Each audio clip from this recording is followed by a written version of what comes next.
Reka twongere turamukanya mu izina rya Yesu. Abo twari turi kumwe ejo bazamura amaboko. Imana bahezagire. Ejo twarabonye ukuboko kw'Imana kandi data yabanye natwe, nyiganzo muri kumwe ngo uko yari ejo no munsi ni kwari. Uno munsi rero mfite message ivuga ngo hari abantu bareretse ubutunzi bwawe kugira ngo babutware. Haleluya. Bazi ngo uraza gupfa kugira ngo batangure kunyaga ivyawe. Nyingangirizo muri kumwe ngo ntabwo nzopfa.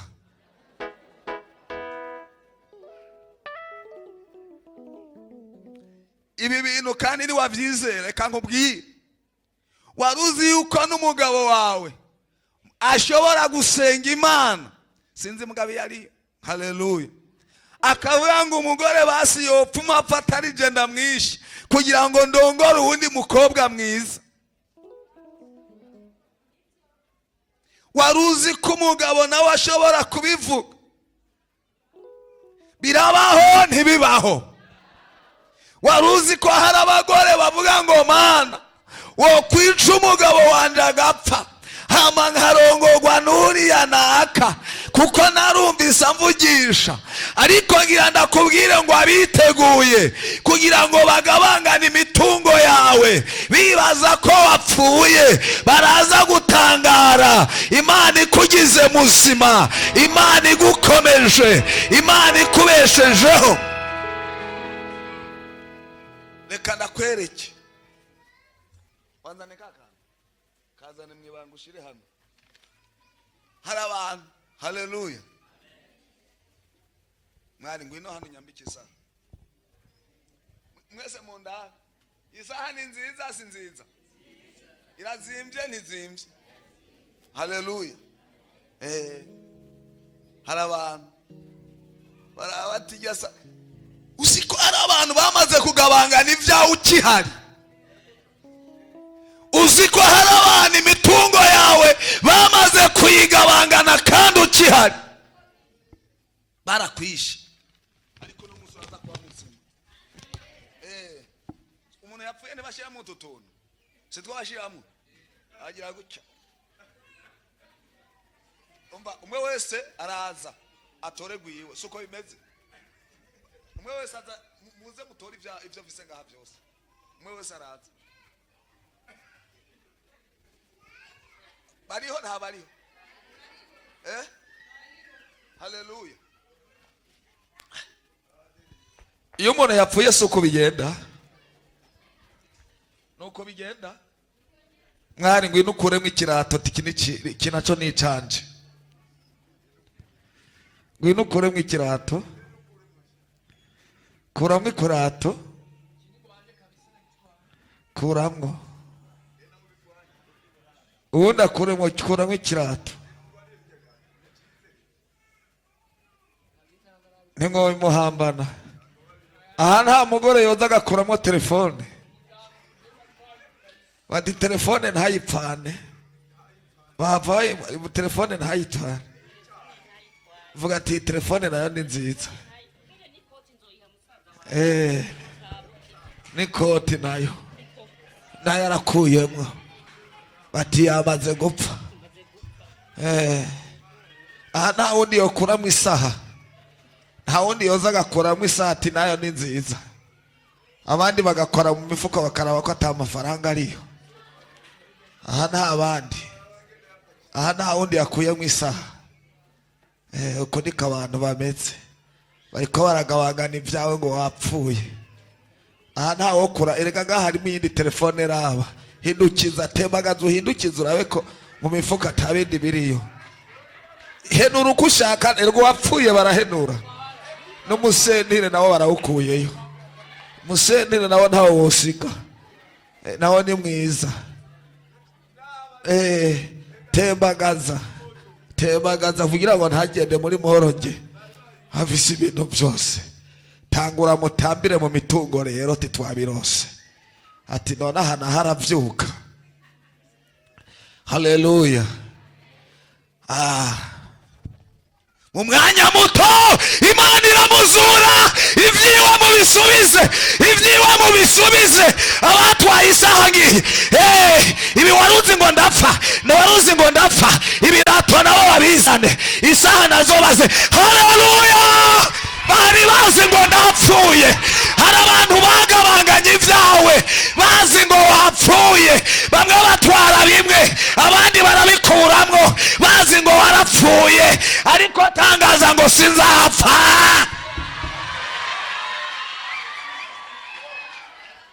Uwacomora ikirato ntiyagenda aratwenga.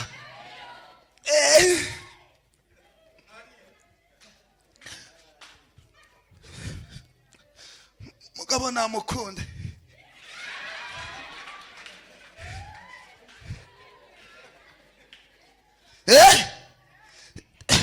Telefone muri rimikashi babuze kode. Waje gukuramo umusenire tirega nta muntu uze nibashamo umusenire, nibamuhambana umusenire wahava umubabaza. Wahava umubabaza. Nibari baje baratwenga kubera ko babonye ko twatuntu bamaze gushira indani, bati byamaze kudegera byase. Ariko irakubwiye ngo Imana nye n'amahoro, naho abantu bamaze kugabangana ibyawe ukihari, naho babigabanganye ukihari, naho babigabanganye ukihari, naho babigabanganye ukihari, Imana igira iguhagurutse kandi guhagurukirize muri babandi nyene bamwe bagabanganye ibyawe, bamwe bagabangana ibyawe. Mbega baraja he?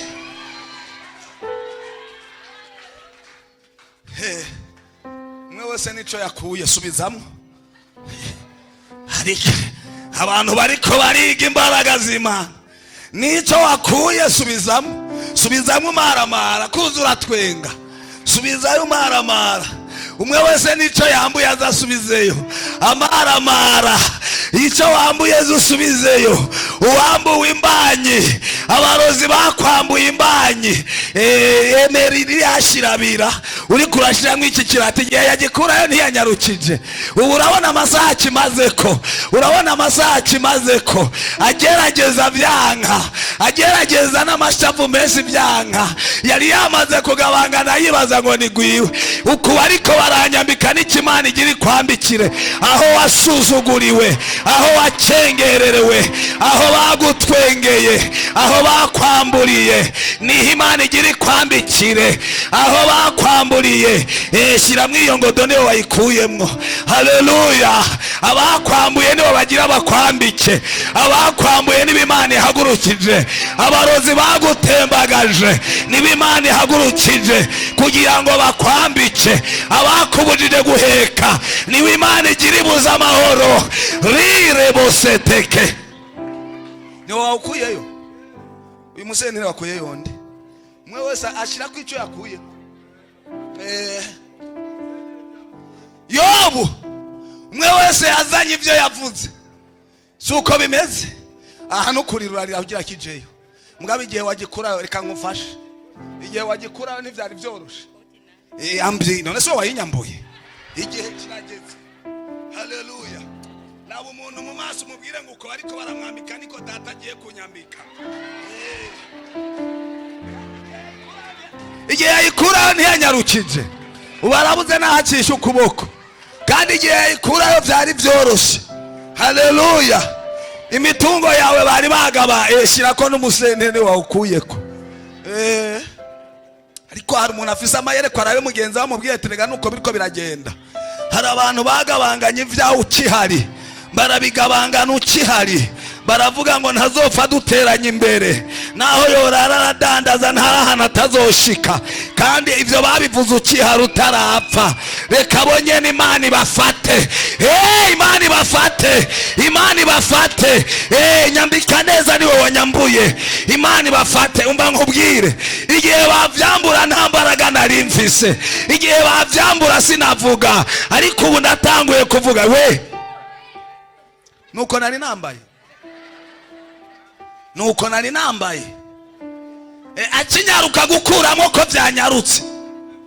Ubu none ko biriko biramugora, bagira abamaramare rero sereba shantarabase arimwe aracomora ikirato yagize yirukanze avuga ngo abandi batagitwara ariko kukinyambika bimutwaye umwanya ariko aranyambura isaha yirukanze avuga ati akanako nofanaga madamu wanje barirukanga bagabangana ivyawe ikibanza udandariza ko barakigabangana batangura kugicira amafaranga haleluya inzu yawe barayigabangana batangura kuyicira amafaranga urugo rwawe bararugabangana batangura kurutambukamwo ariko Imana data itaraba nk'uko abantu baraba idakora nk'uko pasitor akora idakora nk'uko diakona akora idakora nk'uko abantu bakora iraje guha ijambo iri guhere hahandi nyene hamwe bakwamburira hamwe bagusuzugurira aya mavuta ndimo nawe yabemwo hamwe bakuvugira hahandi bavuga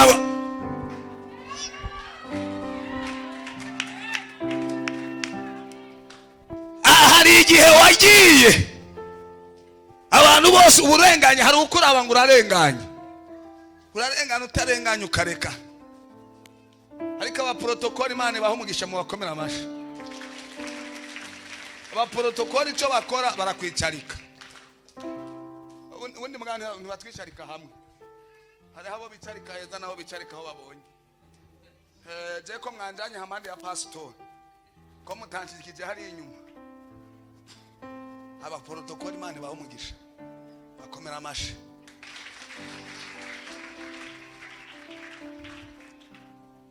ibi bintu ndiko ndakubwira ni Imana yabimpishuriye kandi ibi bintu biri ku buzima bwawe abantu baragabanganya imitungo yawe n'umugabo muryamana arayigabangana aratangura muri aragenda mu varizi aravuga ngo umugore wanje niyapfa nzomuhamba muri izi nazo nzoziha kakandi kamwe dushuhanye haleluya haleluya umugore wawe aragenda mu varizi aravuga ati umugabo wanje niyapfa nzomuhamba muri izi baragabanganya imitungo yawe ukihari ariko Imana ishimwe kutagipfuye Imana ishimwe kutagipfuye oh haleluya haleluya uzopfa usigaye umeze uku atawundi mugabo ari bujeko uzopfa usigaye umeze uku atawundi mugore akiri bujeko imitungo yawe ugiye kuyirya mu izina rya Yesu haleluya haleluya Imana irabujije amahoro abakunyaza imitungo yawe agira baze bakwambike abakwambuye bakwambike abakuvuze abaguciriye imanza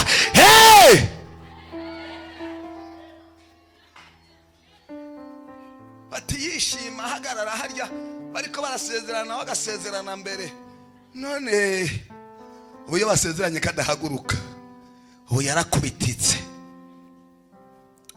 ariko icyo nshimira Imana igihe yaronka umutahe mwari muri kumwe barizo muri kumwe tigihe naronka umutahe twari turi kumwe mumbarize haleluya imbaraga zose zakuboshe imbaraga zose zakuboshe imbaraga zose zakuboshe Imana yateguye izindi imbaraga zo kukubohora kandi imbaraga zo kukubohora ziraza gucecekesha izakuboshe birato babifunze nabi rero wabibonye nabonye ingene babifunze raba nibi nagomba ndakwereke igihe babikuramo ari we wese yanezerewe tagiye bumva kugwaye harabaje kuraba ko havukishikayo baraza ati none umeze gute ati reka ntupasha Imana irakubona ati nyihari urapfa nyihari ivyavuzwe n'abantu Imana iraje bivuguruze ubuzima bw'amafaranga nawe udashavuza ari kujye wibuka ko Imana ari ibikora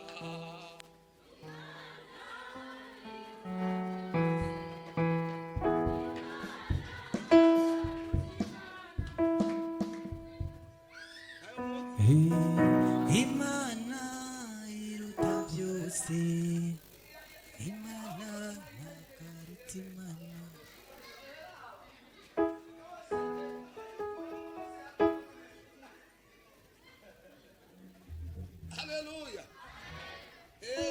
bimeze bakiri ko barakuvuga biraryoha. Hari abantu bari muri ariko ko numva yayindi iriya yamana itaraba nk'uko abantu baraba, yamana itavuga nk'uko abantu bavuga, niyo igomba izicecekesha bakwambuye.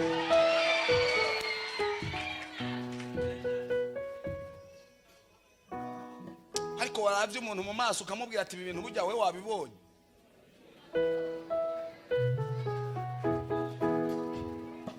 Hari ubundi buvuga icyo ushaka busumba ubu. Uko usika abantu bameze ntibakugabanganira ibyawe ukihari, ntibabigabangana ukihari. Hari ababivuze, hari n'ababivuze mu ibanga. Ariko reka nkwereke uno munsi hari imbaraga za Kristo zaje kugira ngo zibohore ubuzima bwawe. Mwari utinya gucafura, ngwino hano kuri iyo koto ze hano nkwereke imbaraga zibosha ubuzima bwawe. No musi ntabwo ngomba guteba. Uno musi naje nitunganije, naje nzanye n'umukasi wo gukata bya bindi. So uko bimeze, so uyu si umukozi w'Imana. Ubuzima tubayemo, muraho ubuzima tubayemo, kandi abana abantu basenga bakubosha.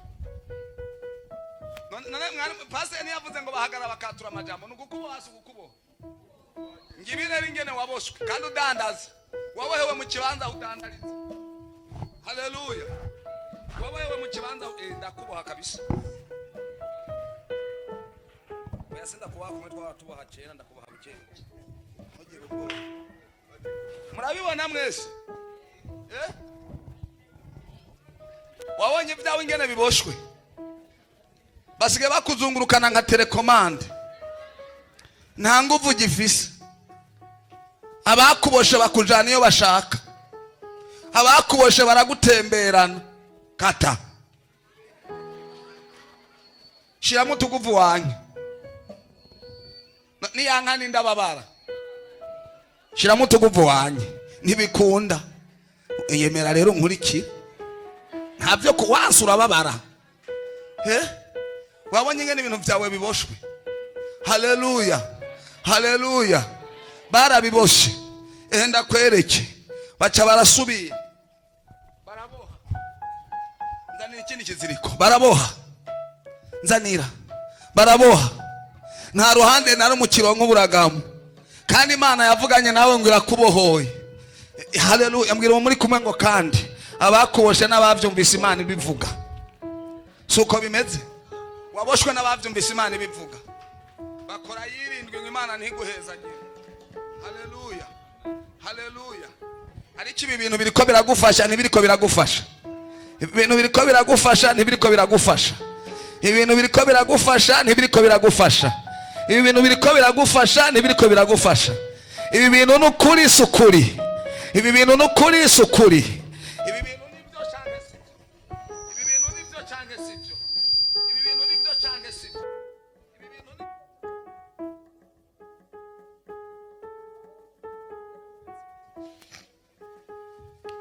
ubuzima bwawe wabonye ingene bumeze, kandi Imana yaravuze, kandi wabohewe ahantu abantu bari. Haleluya, haleluya. Aha birakunda ko akora mu mufuko ngo atore amafaranga adandaze. Aha birakunda ko abakiriya baza kumubaza mbega araza kubishura. Raba gahinda afise. Haleluya, haleluya. Haguruka ugende mubwire ati Imana iragukunda. Umuntu nk'uyo wamubwira ngo Imana imukunda amavuge ngo amen. Nurangiza umurabo ujisho ati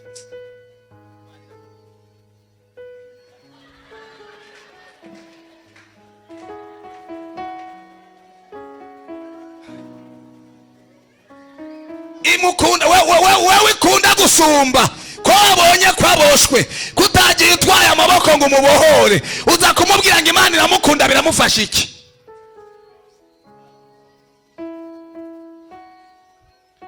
Hagira ubundi azamubwira ati Imana iragukunda, harengane ahamaze iminsi biratarya nundi nazi.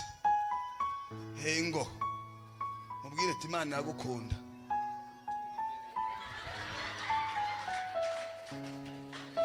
yarabuze umuntu n'umwe yomubohora. Ari muri ba mwene data baguma baza ngo Imana iramukunda, Imana iramukunda, ikirato cyarahengamye, Imana iramukunda, ishati ryaratabutse, Imana iramukunda, igitenge cyaramyotorotse, Imana iramukunda, bagira musohore mu nzu, Imana iramukunda, ntagira ivyarya, kandi babonye ko aboshwe. Abantu bose bamucako bakarengana, babaye nka babaherezi na wa mwarimu, baca kuri wa mufarisayo, baca kuri wa muntu abohewe ahantu, nawe bamucako bamubwira ngo Imana iramukunda. Banza witegereze mu mutima wawe imbere yuko witegereza uyu. Mbega uraba abantu kangahe bagwaye? Mbega wambika abantu bangahe? Mbega ugaburira abantu bangahe ko babohewe mu ishengero kandi bari baje gutabagwa bakahapfira?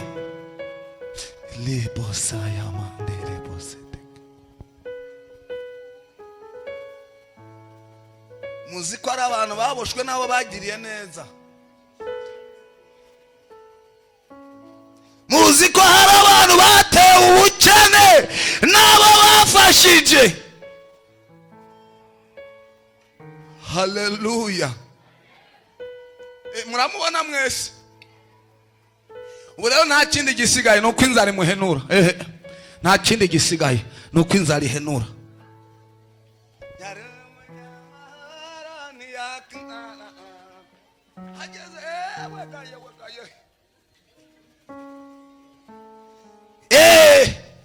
Raba ingene inzara yamutaye hasi, yabuze na kinini y'ibihumbi 2 ari kwa muganga. Abera baneze,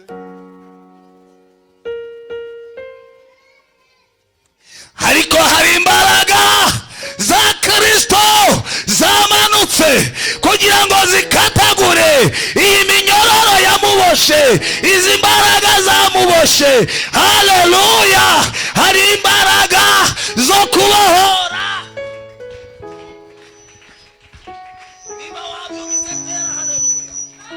Imbaraga zose zamuboshe, hari Imana ije kugira ngo imubohore, kugira ngo imusubize ubuzima, kugira ngo imubohore, kugira ngo imubohore, imukure ku imbaraga zose zari zaramuboshe. Era ingene ikiziriko cyamuriye, kimurira ahantu Imana ivuga, kimurira mu bantu bafise imitahe, bamwe mu mutahe wo kudandaza. Hari imbaraga z'Uwiteka zirakata kareboseteke. Imana imuhagurutse itangure gutemereze abatahora bakwemera bakwemere, bati twaragusengeye. Ereko yasiterebo rangatakara babasheke, ereko rabasiterebo. Imana ntiraba nk'abantu, Imana ntivuga nk'abantu. Imbaraga zamuboshe irangiza imubohore, irangije imuhanagure, irangije imugire neza, irangije imuhe ijambo. Ahatagira ijambo hagira ijambo, aho bitahora vyemera vyemere, abatahora bamwemera bamwemere. Anaya kuzarao atagusalimia kwa heshima, anaya kuzarao atagusalimia kwa heshima. Alekorebo siteke, bazomenya cy'Imana yamanutse mu bana ba Isirayeli. Hari biziriko bigomba gucika ku buzima bwawe, hari biziriko bigomba kubohoka. Ukidegembya, ukidegembya. Hey!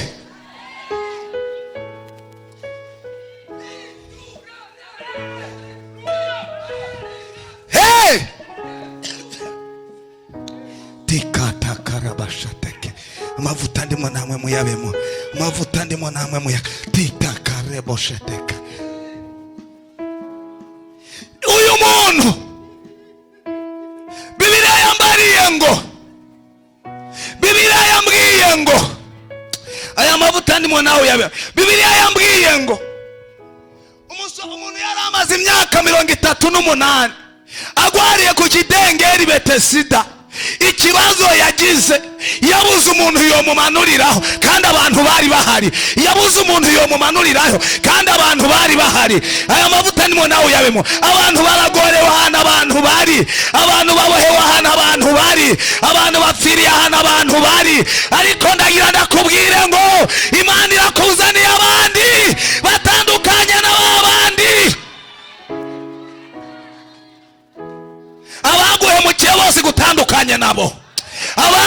baguhemukiye bose cishamo umurongo gutandukanye nabo ikuzanira abataguhemukira elekorabashitere bose teke rinere boshaya matekero. Soma twihute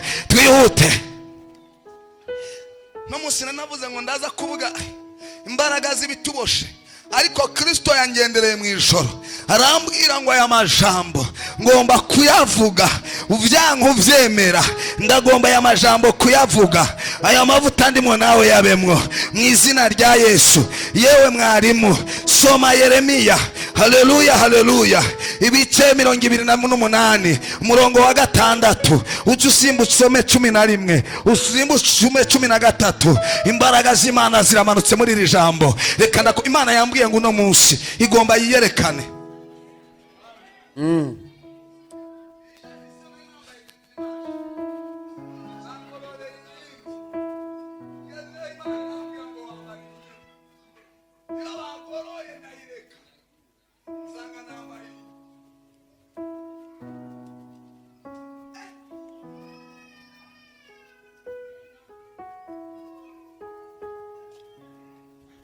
Aya masengesho y'imisi 14 aya niyo Paulo yakoze ari mu bwato, abari kumwe bose base kumumvira, arababwira ati mwari mukwiye kunyumvira. Hanyuma Paulo ubwato buca buragenda, buca buramusuka ku kiyaga, bumusuka ahantu bita Merita, ahasanga abantu ba mwene data, baramwakira. Imana wishurira abo bantu acara bamenya baribo, kandi bari bamuguye mu nda ngo ni ba mwene data. Aya masengesho nayo kugira ngo Imana iguhishurira abantu abaribo, iguhishurira uwo mwicarano wariwe, iguhishurira abo mugendana baribo, iguhishurira abo musengana baribo. Paulo ataravuga ngo ndabamenya abo muri bo, baraje baramubukabuka, hanyuma baca bagenda ku ruhande bati Imana idacugwa nkunzi. Uno munsi raza kwiyereka Paulo, uno munsi Paulo arapfa ntagenda adapfuye, uno munsi Paulo ntagenda adapfuye, ariko Imana ikomeza Paulo ngo ntiyavyimba, Paulo ngo ntiyababara. Mbwira uwo muri kumwe ngo nta kuvyimba kurimo, Paulo ntiyahomba. Mbwira uwo muri kumwe ngo Imana ihagaritse uruhombo. Uzikora abantu banezerewe ngo wahombye, baratwenga ngo wahombye.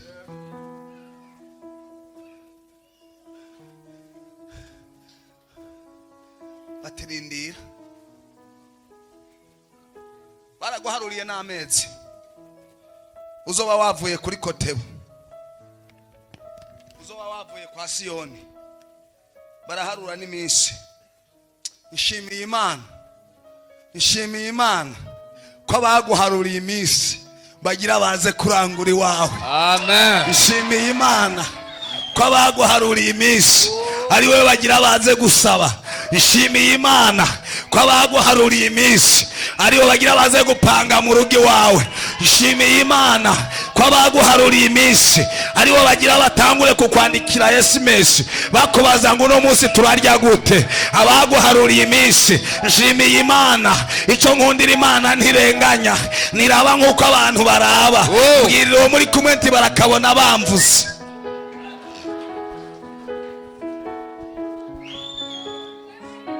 Intambara zitabayeho wovuga ko wagwanye uruhe rugamba.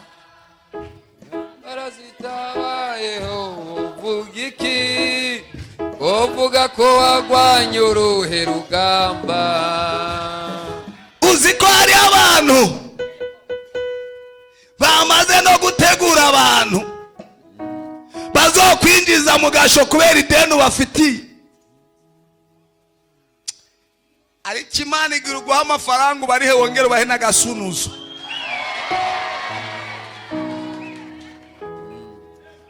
Ubari hayo bafitiye wongere ubabwire ati kubera ko jewe Imana yampezagiye ndakuguranye n'ayandi nawe genda ukore. Amen. Uzi ko hari abandi baguranye abantu amafaranga babayeho neza, we yabaguranye nawe agowe. Mwana wawe ariko ararara inzara, shimiye Imana ngira bihindukije. Igiti Morodekayi yari yamanikiwe, wakimumanikiye niwe yakibambweko.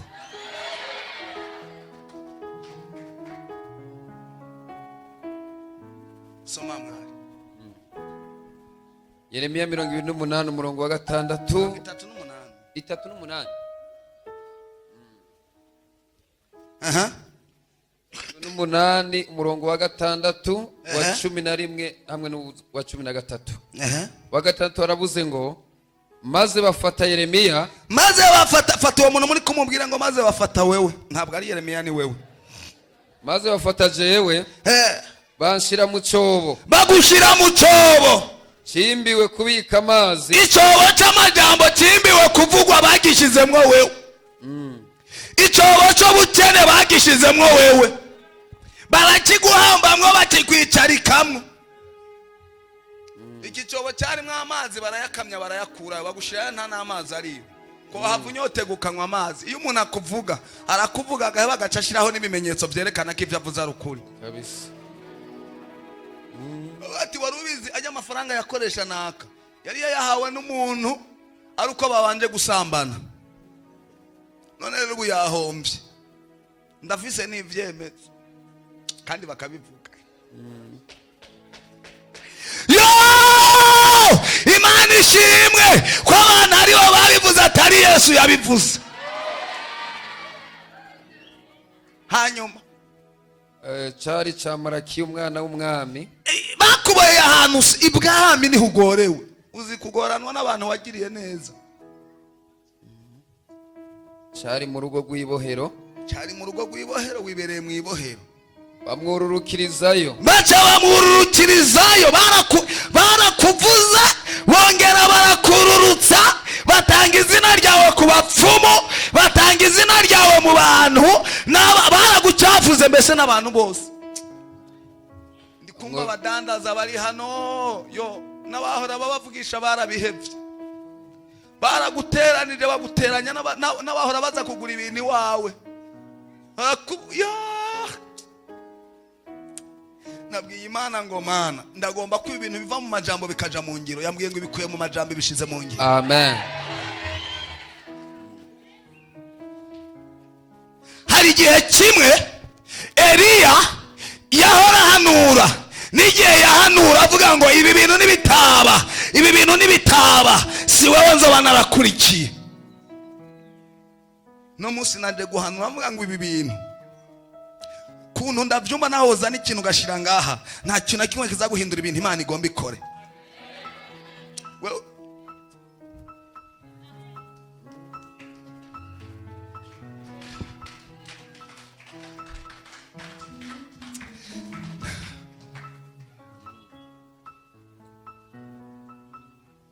ipfume yibuka rimwe wakoze mu mufuko ukayikorera ipfume yibuka umunsi wakoze mu mufuko ugakorerayo niyibuke ko ariyo wakoreye hanyuma nayo ikwemeze muri babandi bamenye ko ariyo watangiye twaraboshwe n'ibyo basokuru bakoze kandi bakoreye kiranga reka natwe abasi bacu babowe n'ibyo twege turiko turavuga kuko dukorera umwami w'abami kuko dukorera Kristo abatuboshe uyu munsi natwe turababoha mu izina rya Yesu amen abakumanuye mugobo nibo baza gusubira bakuduza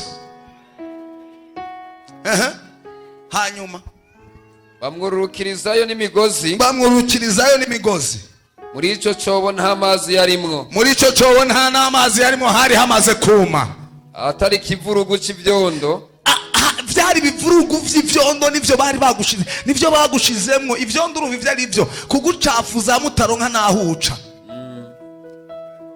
kandi Yeremiya dibira muri nyavyondo Yeremiya yareme none atadibiye yari kubigenza gute ko ari abantu bamumanuriyeyo none gashawe ko asanze wabigiyemwo si abantu babikumanuriyemwo abahombeshejwe n'abantu bazamura amaboko nta barimo bahombeshejwe n'abantu none se abantu babikumanuriyemwo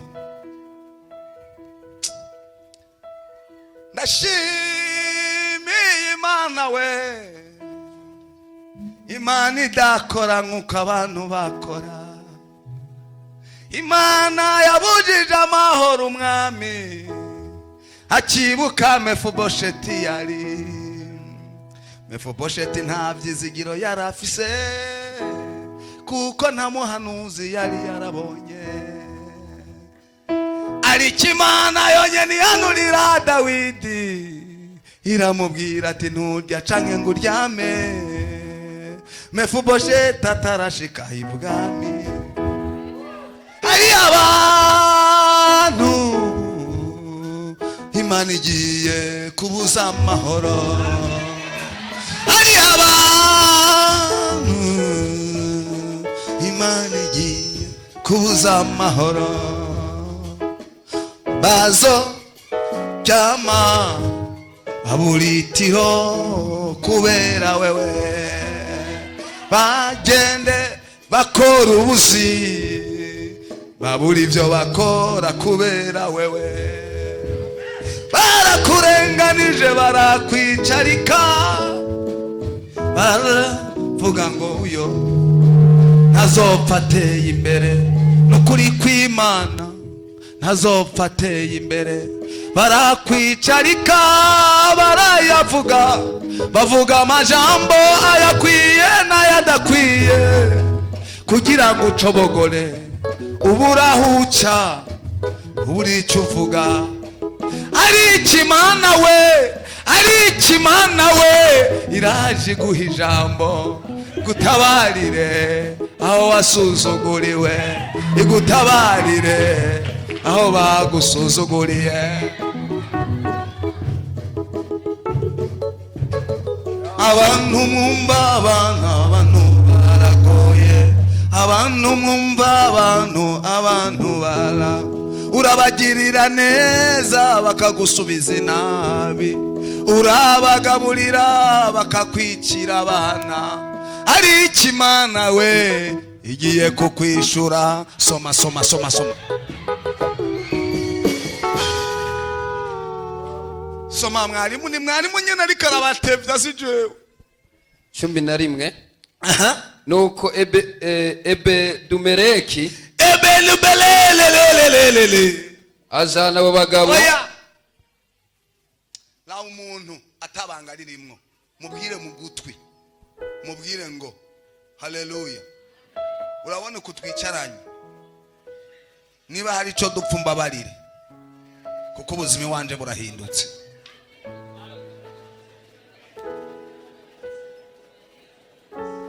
Kandi mubwire n'ubuseriye, reka kumubwira utwenga, mubwire n'ubuseriye bwinshi.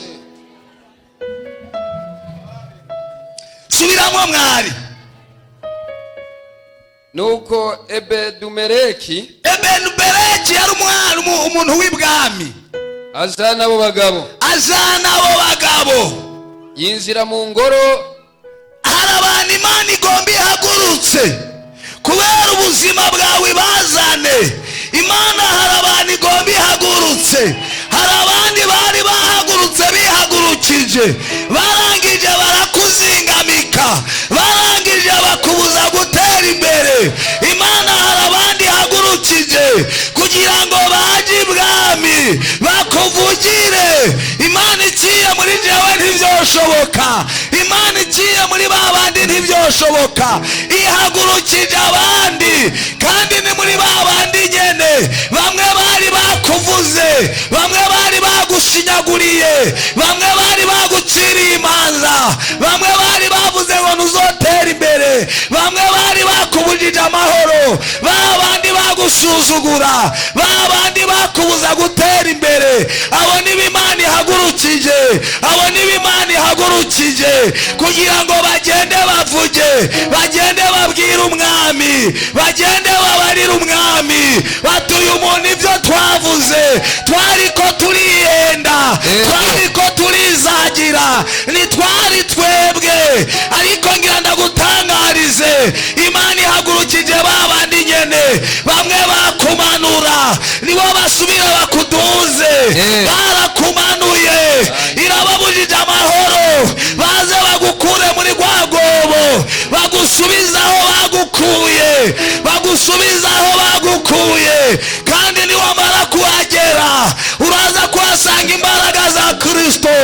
Imana iraza kukuduza ibakurutishe, bamenye ku wewe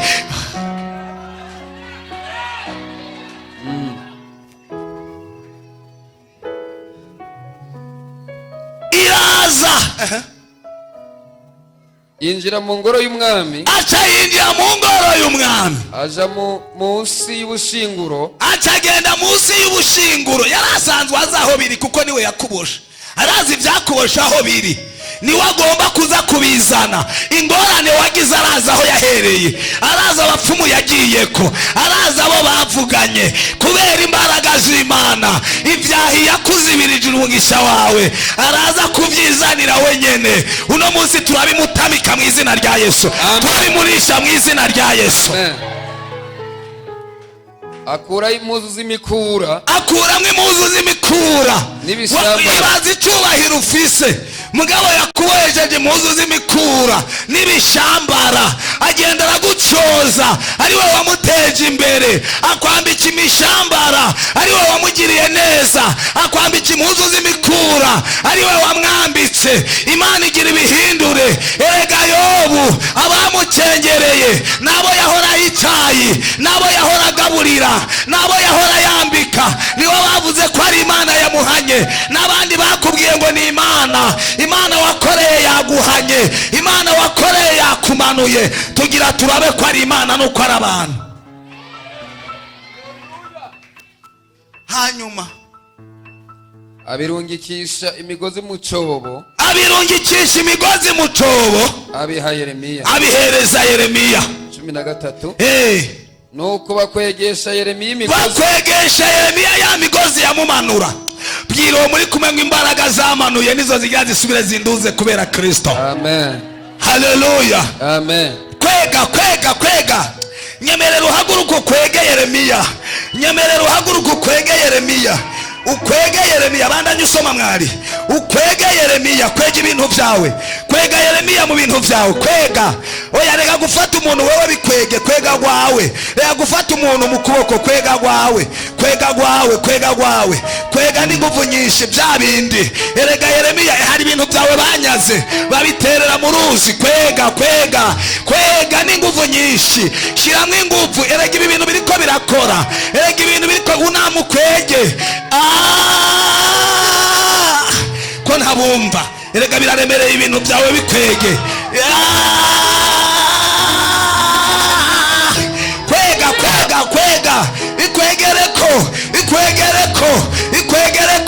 Ikwegereko ibyawe. Gira guca ngo ndashikira ibyanje. Vuga ngo ndashikira ibyanje.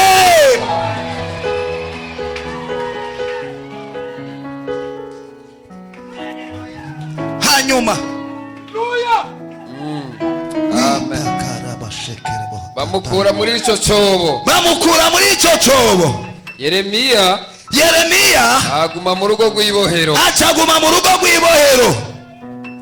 Yeremiya yagumye mu rugo rw'ibohero. Bawiviriyeho 40. Yeremiya 40. Urahari canke nturahagera? Ndahari. 4. Kandi none uyu munsi, kandi noneho ryari, uyu munsi, ryari, ura umuntu muri mu maso mubwire ati ryari, mubaze ati ryari. La umuntu mumubaze ati birimo, barira umuntu umwe ati bya bindi biraje. Hanurira abantu 2 canke 3, mubaze ati ryari. Hanurira umuntu umwe canke 3, ubabwire ati nono munsi. Bwira abantu 2 canke 3, ubabarire ati nono munsi. Nono munsi. Hanurira abantu 2 canke 3, ubabwire ngo nono munsi. Hanurira abantu 2 canke 3, ubabwire ngo nono munsi. Ubabwire ngo nono munsi. Oya ryari.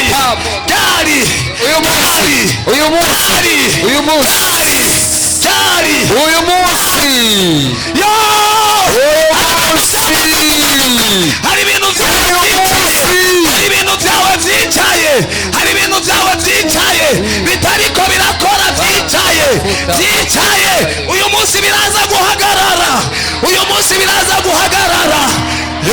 Rebo shaka nota karaba baba shekerebo ritekero. Nako nakubwira ngo uyu munsi pasite uyu munsi mbabarira mbabarira. Wirengagiza ubuvugishwa bwose nakuvugishijweho, wirengagiza ibihe byose wabayemo. Uyu munsi utandukanye n'iyindi minsi, uyu munsi utandukanye n'iyindi minsi, uyu munsi utandukanye n'iminsi. Leo turete serebo, leo njoreo, leo njoreo, leo njoreo, ego leo njoreo, leo njoreo. Imana yambariye ngo, Imana yambariye ngo yamanutse. Wowe nyine uraza kubyiyumvamo ko wabohotse, nta muntu aza kubigushyiramo, nta muntu aza kubiguteramo. Yamanutse ngo ibikwibwirire ubuzima bwawe.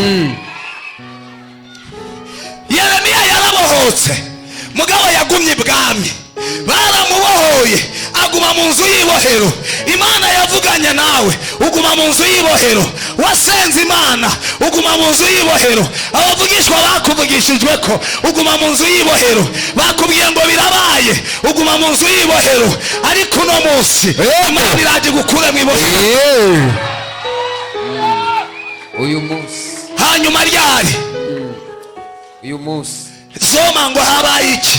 ndakubohoye iminyororo. Oya, ntavyo numvise. Ryari? uyu munsi, Ryari? Ryari?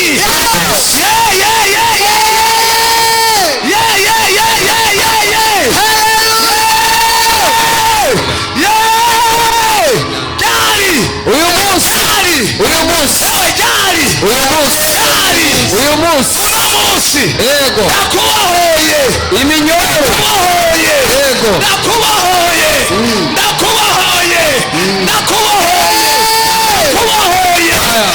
Munsi iminyororo yose warayiboswe, ndakubohoye.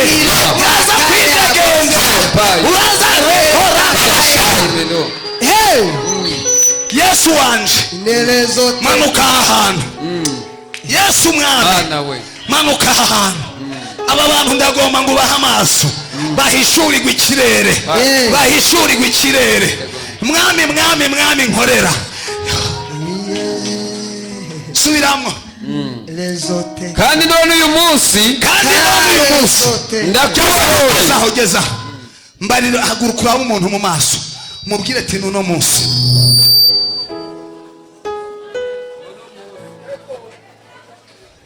bitaguteye isoni umugwe mu nda, bitaguteye isoni umugumbire.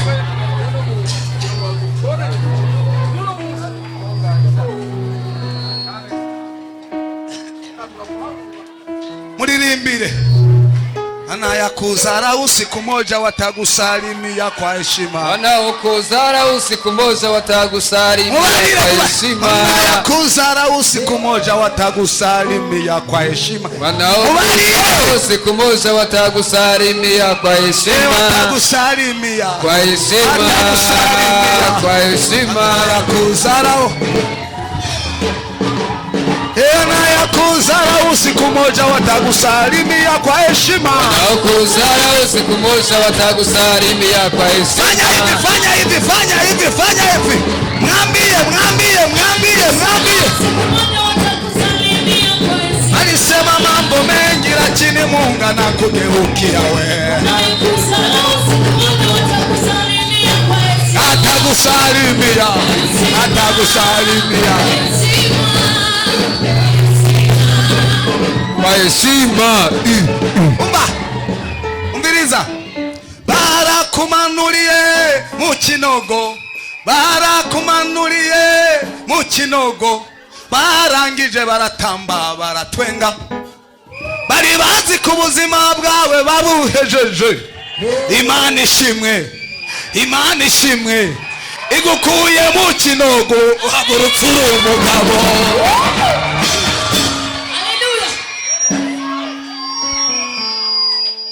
Izina ryawe ryatanzwe ikuzimu, abarozi bararikirimbira ko barababwira tuyo nazopfa ateye imbere, nazopfa ashitse kure, ariko Imana ishimwe, ariko Imana ishimwe. abatanze izina ryawe ni ugiye kubakoresha.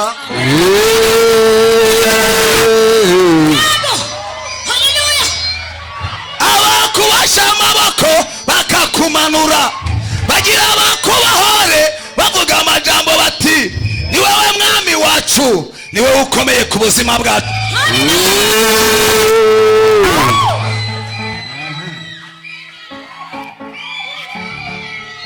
Shimayi yavuze ngo Dawidi ntazopfa abaye umwami, ariko reka ndakubwire, umuntu agusuzugurira ugaca umutwarira aho yagusuzuguriye.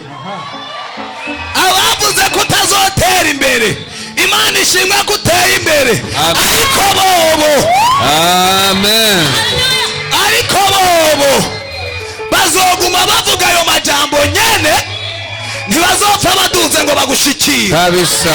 Bazoguma bavuga ayo nyene, ayo ntibazopfa baduze.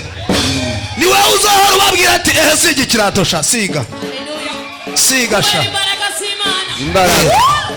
shira amazi muri dushe nogesha, erega uragowe, erega ubuzima bwaguca. Aba ni babandi, bwira uwo muri kumwe ngo ni babandi. Hari igihe kimwe wambaye munyerera, nabo bambaye fonigisi. Hari igihe kimwe wambaye, ariko uno munsi nawe bagira abambara izo bakuriye. Amen.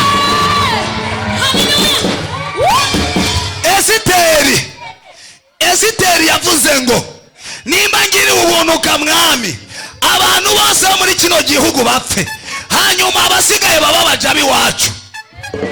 Nimba natwe tugiriwe ubuntu bwo kuba Imana, bwo kuba imbere y'Imana, abasi bacu abadusuzuguye nibacika baja bacu. Amen. Mwari ngo ryari uyu munsi, cyari uyu munsi hari umuntu yeretswe abwira uwo muri kumwe ati uno munsi rega habaye iki? ndakubohoye iminyororo. Bari uwo muri fata umuntu mu kuboko, mubwire ngo Imana irakubohoye iminyororo iri ku maboko yawe. ati felicitation, Imana irakubohoye. Bwira abantu babiri cyangwa batatu, Imana irakubohoye, Imana irakubohoye, Imana irakubohoye, Imana irakubohoye iminyororo. Bwira abantu babiri cyangwa batatu, kandi reka gushira mu inzigo, reka gushira mu inzigo. Imana irakubohoye, Imana irakubohoye. Imana kaya setere bosheke. Uyu munsi, uyu munsi, uyu munsi, uyu munsi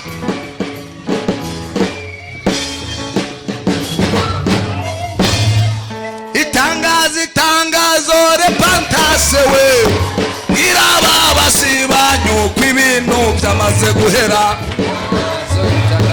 Repentance we, iraba basibanyu kw'ibintu byamaze guhera. Ndabivuge nigire, uhoraho yabintumye. Ego. Ndabivuge nigire, uhoraho yabintumye.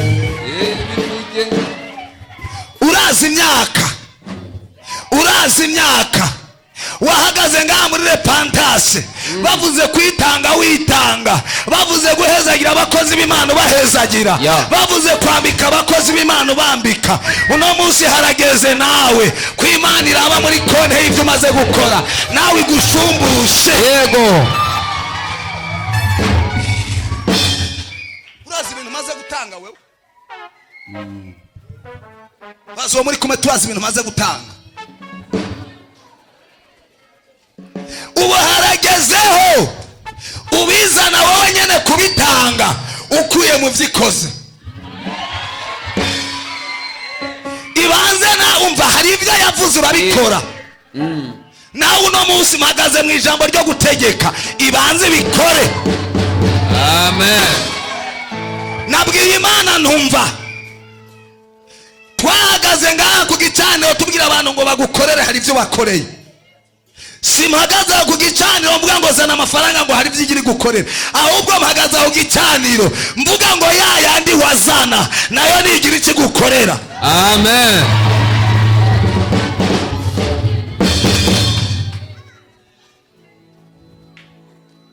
Mwumvise uko nahagaze iri joro ryose bwarinze buca ntajyana. Mbwira Imana nti Imana, aba bantu baritanze ku buryo budasanzwe, ndabibona nanjye harayo natangishije. Nanjye uno munsi mpagaze muri repentance, ntaje gutangisha amafaranga, ahubwo nje kubwira Imana ngo ndaza ayo batanze, ayo batanze nawe bishure. Amen. Soma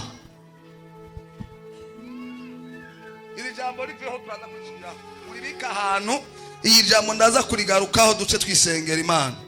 Ibyakozwe n'intumwa ibice 22 umurongo wa 25. No munsi rero ntimwihute kuko birakomeye. No munsi n'umunsi wo gutegeka.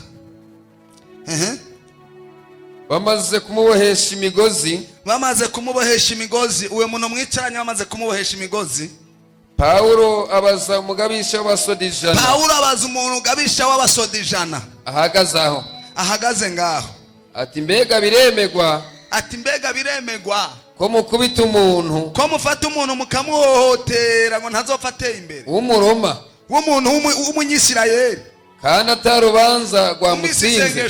Umvise ishengesho ryawe. Mbega biremegwa ko abantu badasenga Imana, birirwa mu kabare, birirwa barasambana, bica baboregwa. Biremegwa ko banyaga ibintu by'iwanje kandi senga.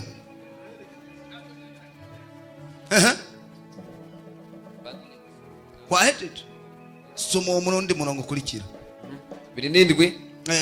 Uwo mukuru w'abagabisha, araza aramubaza ati mbarira mbega uri umuroma, nawe ategome ndiwe. uwo mukuru aramugeza mbaza mbega usenga Imana? Niyo senga. Ibyakozwe n'intumwa 27 ku murongo wa 27. Uyu munsi yanda kubwiza ukuri, ndashaka Imana data yubahisha urugo rwawe, yubahishe n'ibyawe. Amen. Habeho itandukaniro ry'abahamagaye Imana n'abatayihamagaye. Turagomba gushinga karimbi. Hanyuma 27. Ijoro ry'icumi na kane rishitse, dukubebwa irya nino. Hari ijoro ryagezeho ibintu biranga kandi wagira wishugwe. Mugabo muri iryo joro niryo joro ryawe ryo kwishugwa. Mu kiyaga ibintu biri mu kiyaga ntushobora kubikura utarondeye abarovyi, uguma ubirawe. Hanyuma mu kiyaga ca Adiriya, maze nko mu gicugu, abagendesha ubwato, abantu bagendesha ubwato bakeka ko hari igihugu begereye, bagira uburebure bw'amazi yo hasi, babona ingero 20. Hashize umwanya muto, bongera kugera.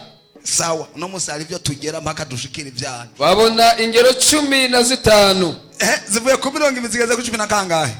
15. Ziriko zirapunguka, ntiziko zirapunguka. Kandi kuko batinya gusukwa ahantu, hamabuye baterera mu mazi ivyuma 4. Hari ivyuma batereye mu mazi. Na mbwira uwo muri kumeti jewe ivyuma narabitereye. Yo kutiri ku bwato. Bareti jewe ivyuma narabitereye. Kubera nizi ntebe bicaye ko hari ivyo natereye. No muri ya makaro hari ivyo natereye. Mu bareti ivyuma narabitereye. 32 sasa. Maze abasoda baca imigozi ifasha kato. Hari abasoda Imana igomba izane mu rugo rwawe, baca imigozi ifasha ibintu byawe, ibyawe bisubirane mu izina rya Yesu. Ntabwo ari wowe uza kubica.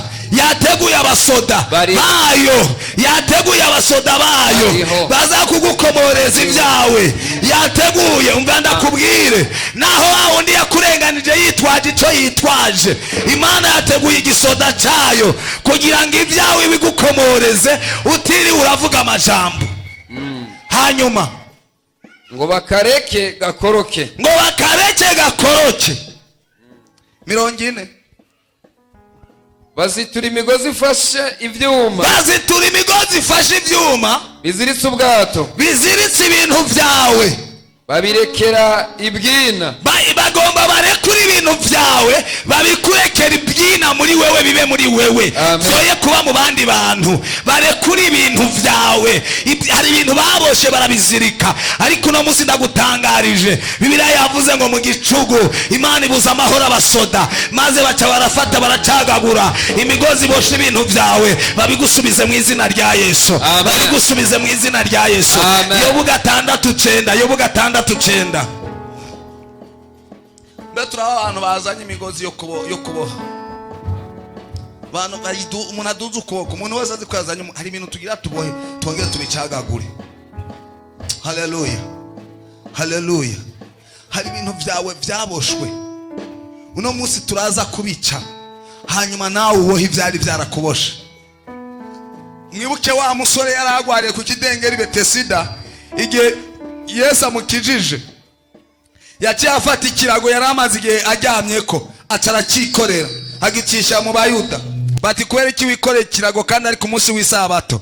Nawe arababwira ngo aho cangejeje nanjye niho ngomba kukigeza, aho cangejeje kimbabaza kintoneka niho nanjye ngomba kukigeza. Hari ibintu tugomba kwikorera tukabibwira ngo aho watugejeje natwe niho tugomba kukugeza, aho amadeni yakugejeje naho niho ugomba kuyageza.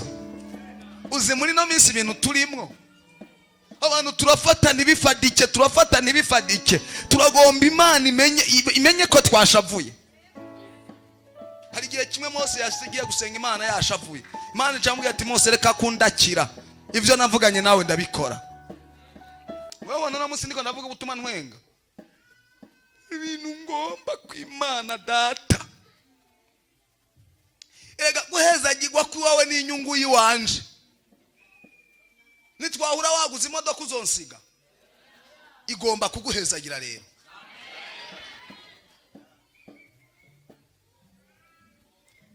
Nababwiye ni bamwana muzi yuko hariho n'abakozi b'Imana bagira inzigo. Mwana mubizi? Muciye kuri muri V8, nagusengeye none usigaye unjisha ko ni bifu, murabipfa. Muramusengeye ariko si wabimuhaye. Mani ishimwe naho utari kumusengera n'abandi bari kumusengera. Ibi ndiko ndavuga abandi ntibabivuze. Kintu ndo special nzanye ngaha nikiye.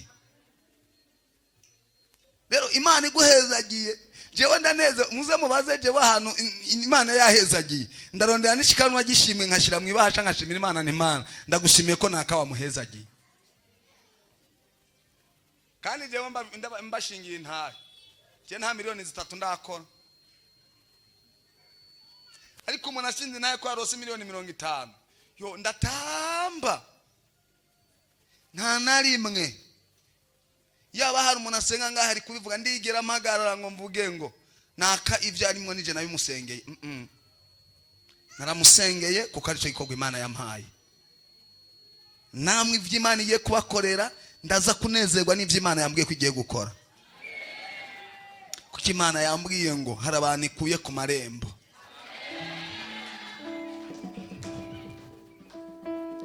Umukozi w'Imana yabohotse nta nzigagira. Wabohotse kuri karande nta nzigagira. Abantu barahezagirwa bakavuga ati ndagushimiye Mana ko nakayahezagiwe. Nta babaye ntabyo narinzi yuko umuntu ashobora gutora igitabo ku ruhimbi.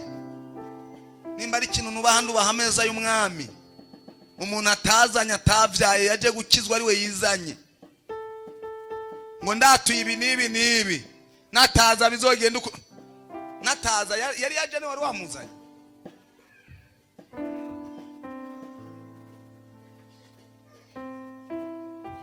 Uzobabazwe pastor nubona umuntu avuye muri REPENTANCE, uzobabazwe nuko yaguye. Nivyo byonyene kuko umuntu n'umuntu nabonye abantu bahinduka barahanya amasezerano. Karebu Yoshua ntiyari kwibagira Karebu aza amagogwa bari bahuye nayo. Ntuze wizera umuntu n'umunsi umwe. Ikindi nkunda kubwira abantu nimuzobone duhagaze ngaha tuko turabwiriza, dusohotse hajya hanze guce bumva yuko wongira umugenzi gusumba so wawe w'imwemo, ngo wumve yuko wo nkunda gusumbya Odasi kandi kugira nze ngaha ari we yanzanye. urumva ivyo bintu bishoboka? Kunda umuvyeyi wawe, jewe nze ngenda ashobora no kuvuga ati rero pastor Claude ntazosaba kuza kuvuga ubutumwa ngaha, kandi wewe ntuzonzana, uzonzana. Kandi nababwiye abo twari kumwe kuwa gatatu, nababwiye ni genda kurongoye pastor, ndabisubire mwe navuga. Urumva kera ngaha bazibiza umwango w'ibintu zenye w'ibigara, basengera mu bigara nyene bagaca bongera bagaca bugaza umwango w'ibigara. Ko ndibuka jewe nza kuvuga ubutumwa ngaho umwango ariko wari w'ibigara, nivyo gapasita. Kandi mpagaze ngaha narahanuye ndababwira nti Imana data irambwiye ko ihinduye irishengero igize rinini, ntimusunike. Nibwo buvugishwa nakoresha, yavuze nti nimusunike. Mwese muja ko murasunika, nta ninguvu mwashiramo ko mwaca mubihenura, sibyo? Ibaze rero umuntu mwabanye muri vya bigara kugeza uno munsi bimeza, turi ku radio ahora uzamumva ngo ni kwishengero ry'amafime, nawe mwanje ndamuraba ku maso acashiramwe n'ubuseriye bwinshi ngo kugira uhamenye neza ngo ni kwishengero ry'amafime. Muri ibi yavuze ngo aho ankuye yaba hakiri ibigara, ntabayubahuka kuvuga ku radio ngo ni kwishengero ry'ibigara. Suko bimeze. Ifoto bamufotoye ari ngaha, ico gihe ntiyayishira kuri profile. Mugabo uno munsi bamufotoye karavuga ubutumwa ngaha, arashira kuri profile kuko hasa neza.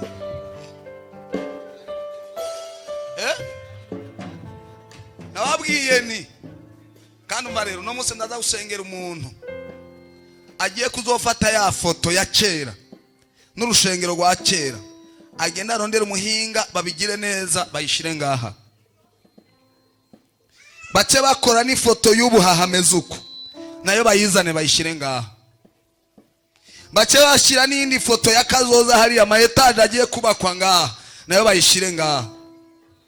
Iyi etage rero ngaha imbere bazoca bubaka ngo haleluya. Hari abadamu rero ngaha mvuze ko babishira ngaha batopfa bemeye, basi muze mubishire hariya. Bavuga ati ubishira ngaha dushaka guma duhindura ega ntanumva munkuruye, ndavyumbamwe munkweze ndahinduye, muze mubishire harya. Hari umuntu acyafite dodomba aravuga ati harya kweli nigishoboka. Ninde? Mane bahezagire pasite mu biro zuzishire mu biro. Muna zozo zumubwiye ni waronka umuvuga butumwa aje kuvuga ubutumwa zumubwiye ati imbere yuko uvuga ubutumwa rero ngo manze ndagutembereza, amanza arabishengero aho ryari riri kugira ngo ataza konona ishengero, adaheza kuvugishwa arangije agaca avuga ati rero wewe nzoza kugusengera muhira, nzoza muhira kugukurikirana kubera ko yabonye uno munsi wambara neza, kandi hari gihe wahoruza wambaye munyerera atazi iyo mpuzu wambaye aho wayikuye. Umuntu atazi aho wayikuye azogutwara nabi, ariko umuntu azi aho wavuye amenya n'ingene mujana. Reka nkure ko mikrofone we ibi bintu ntubishire. Urabona jewe noza kwa pastor wanyu ngaha kubera ntasengeye mu bikokoko ngamwa mugowe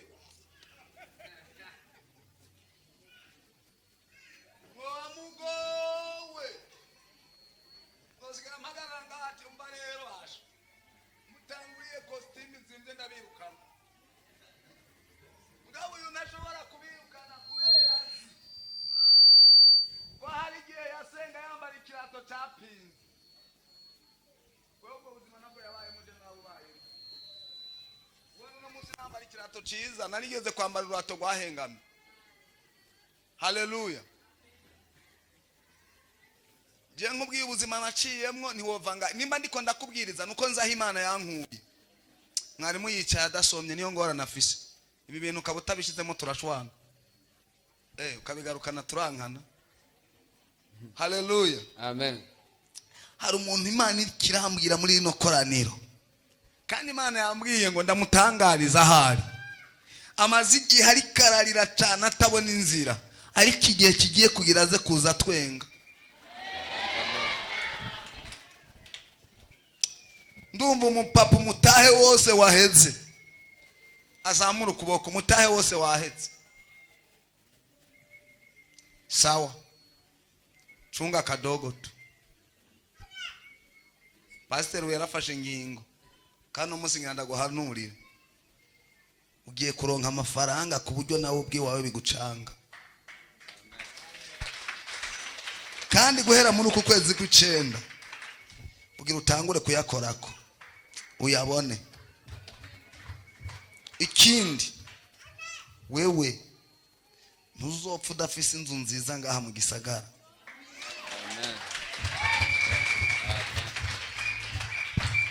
Urapanze? Numvise uko nyine navyo narinze kupanza. Kwa numvise uvuga igiswahili nibaza ati uko muzari wa hapa Bujumbura. Magana je navuye Karusi ndakaze shana ntangora. Naje namanutse mu ndwi heze igiswahili ndagerageza. Tugende rero. Aba bantu turi kumwe bazamura amaboko. Amen. Uhindukire mugenzi wawe umubwire ngo Imana yamaze kubikora. Imana yamaze kubikora. Imana iguhezagire mwana. Aha. Imana nyene ikemera kumfyonyora. Inde Imana nyene ikemera kumfyonyora, igatuma ukuboko kwayo igacagagura imigozi yaboheye ibintu vyanje amaboko imugongo. Amen. Imana nyene ubwayo nta n'umuntu itumye niyo yiziriye kugira ngo ibohore ibintu vyawe, kugira ngo ubuzima bwawe buhinduke. Zaburi 119 ku murongo wa 61 lotere bosi amandara dekore boshakaya. Mana ndumva imbwira ko hari ibintu igira ihindure ku buzima bwawe mamuri hano papuri hano. Imigozi y'abanyakibi yaranyizingiriyeko. Nyiganzo muri kumubwira ngo imigozi y'abanyakibi yaranyizingiriyeko. Ariko sinibagiye ibyagezwe byawe. Ariko sinigeze ndeka gutanga ishikanwa n'ikigira 10 vy'uhoraho. Ngira mvugane na babandi naho imigozi yari yabizingiyeko batigeze bareka gukorera Imana. Abimana iraje bohora ivyabo.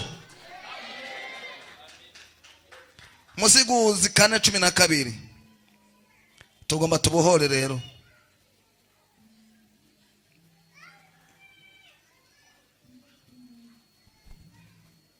Naho umuntu yoshobora kunesha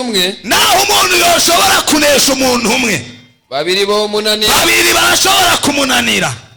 Kandi igitsibo c'imigozi itatu ntigicika vuba. Uno munsi ndagenda kubwira ngo ikitsibo Imana irungise mu rugo rwawe ntikizopfa gisubiye gucika. Ikiziriko c'imigozi itatu, Imana Data, Imana Umwana, Yesu Kristo na Mpwemu Yera. Abo ni Imana izanye mu rugo rwawe. Yubatse igicaniro mu rugo rwawe. Imbwa ziraza gusohoka mu gicaniro, isazi ntizegera igicaniro, ibiyabo ntivyegera igicaniro. Aca igicaniro mu izina rya Yesu. Akira igicaniro mu izina rya Yesu. Imana yubatse igicaniro mu rugo rwawe. Imana yubatse igicaniro mu biganza byawe. Iratandukanije inyatsi n'ibiganza byawe. Ibyo utahora ukora birashoboka, ibyo utahora ukunda biraza gukundika. Abagusuzuguye baraza kumenya ko hari Imana. Abamanuye mu kubo, abakumanuye baraza gutangazwa n'imbaraga za Kristo. Irekora baba bashatakaraba rinene tekerebo. Ndumva imbaraga z'Imana ziriko ziramanuka. Ziramanutse ku buzima bwawe mama, ziramanutse ku buzima bwawe papa, ziramanutse ku buzima bwawe wa musore. Reka iminyororo icyagagurike, tangura kwiyumviriza. Samusoni ngo yari inyigangije, maze ngo inkingi yaraboheweko ikiracikagurika. Hari inkingi uboheyeko, uno munsi iraza gucika. Hari inkingi yaboshe ibyawe, uno munsi iraza kumanyagurika. Ibicanira abarozi bubatse mu rugo rwawe, uno munsi biraza kubomagurika. Torabaseteke babiri barutumwe. Yesaya 58 ku murongo wa 6. Mfise inshuti nziza cyane, iyo yarankunze ntayizi. Iyo nshuti mbabwira n'umukiza Yesu. Mfise inshuti nziza cyane, iyo yaranguze ntayizi, iyo nshuti mbabwira n'umukiza Yesu. Inama mwijuru ikoranye, basha kubaza kuncungura, iyo nshuti mbabwira iremera iritanga.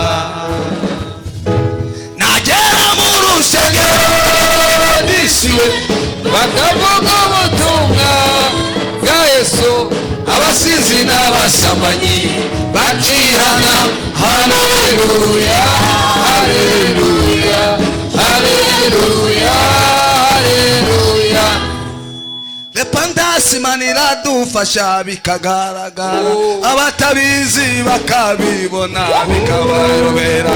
Bajya bavuga dusenga inzoka ngo tujye kuzimu, yamara Imana niyo yicaye ku mugaragaro. Reka Imana yerekane ku mugaragaro, kuko na Satani arakora bikagaragara.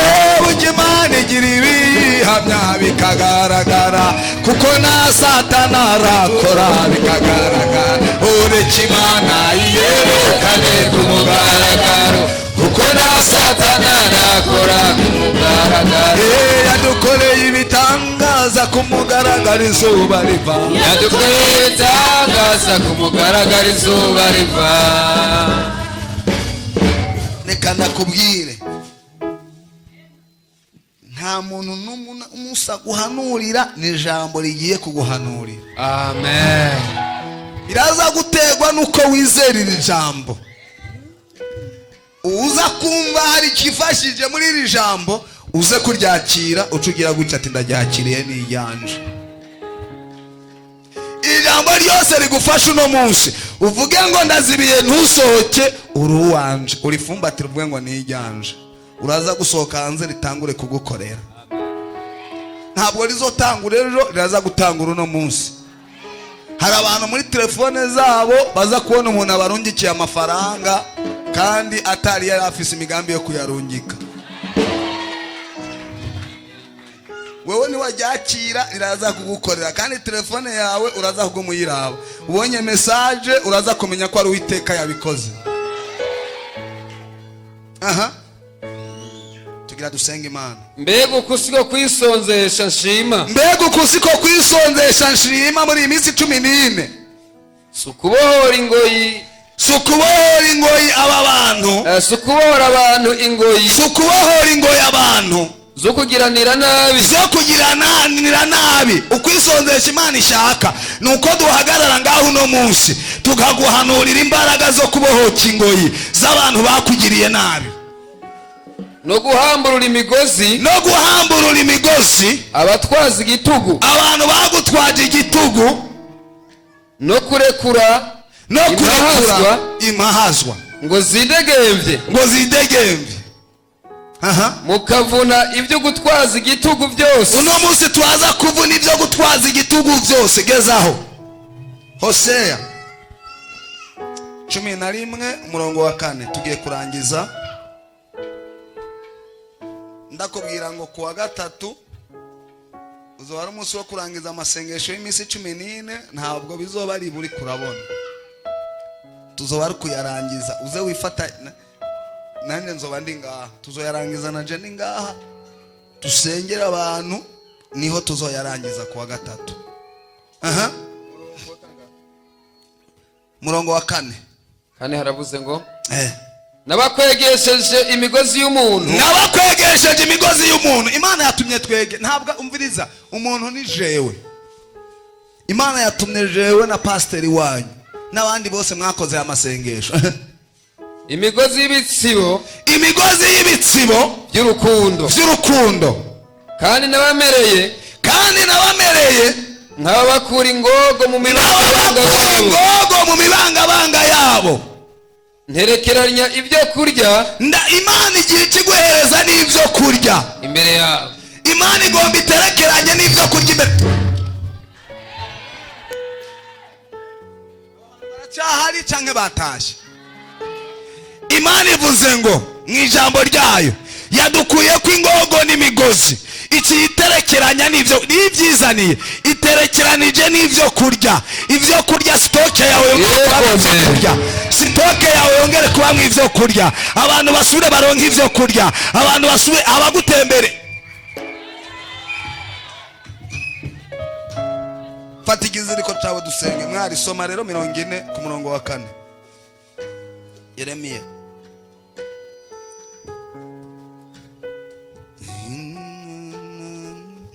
Abangu rero ibintu haguma bagira ntashaka kurira. Kandi none uyu munsi ndakubohoye. Oya reka bivuge bahagurutse. Ugaraho hantu ntuzi. Uwo tugiye mu mwanya wo kumva ijwi ry'Uwiteka. Bwira umuntu muri kumwe ati kupa amakonegisho yose wari kurumviriza muno mwanya. Umviriza ijwi ry'Uwiteka. Imana igomba iguhanurire biciye mu ijambo ryayo. Fata ico kiziriko cawe, fata ico kiziriko cawe. Haleluya. Kimwe kiwanje sidakibona aho kiri. Abazanye ikibiriti bagire gucya. Abanditse fata impapuro wanditse. Ivyo wanditse ko vyose ubifate mu kuboko kwawe. Tugiye tuje mu mwanya mwiza wo kuvugana ni Mana titekere. Dotere boshitara basaya. Tutekere bo sataya mashetere boshika. Mwachi wande niki. Mwese mundabe, mwese mundabe. Mundabe mwese. Haleluya. Hari ibintu tugomba kuboha, hari nibyo tugomba gucagagura. Suko bimeze? Nibyo. Haleluya. Umuntu bamubosha arabohoka. Haleluya. Tugomba gukoresha ibimenyetso. Fata uwo muntu muri kumwe. Mwari subira wongera ugaruke hano.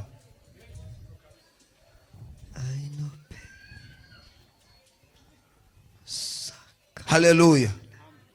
Hari ibintu byawe byaboshwe. Ndabira mwese. Ngiye kubikora muri ubu buryo.